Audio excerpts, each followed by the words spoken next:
for today's 2-minute tip, we're going to talk about one of the categories of questions that I ask you about. And one of them really is truly starting to think about income replacement and what you're going to deem as success 5 years into this business when the business is really humming along and you're hopefully generating some wealth and having some success.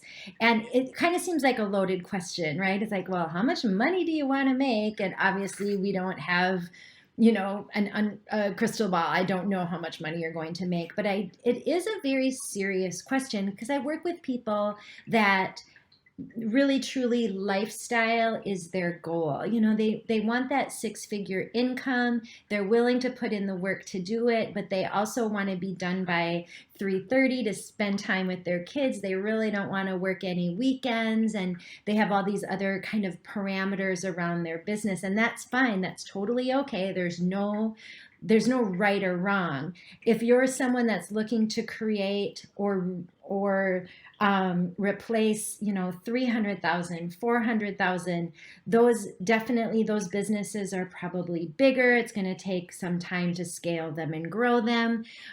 They do exist. It's exciting when you get to validation and you get to talk to other business owners doing that.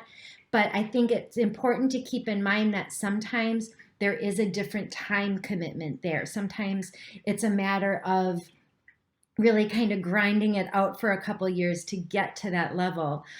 This weekend in my newsletter, we're actually going to talk about some brands that will show a history of other owners getting into that income level. And so if you're interested in what kind of brands do kind of generate those higher dollars, you might find that interesting. But I think for you, for the tip for the weekend is give it some thought personally as far as do your goals and what you're trying to see as success match the time, energy, and investment you're willing to put in to see those numbers happen. Just have some serious conversations, even if it's just with yourself.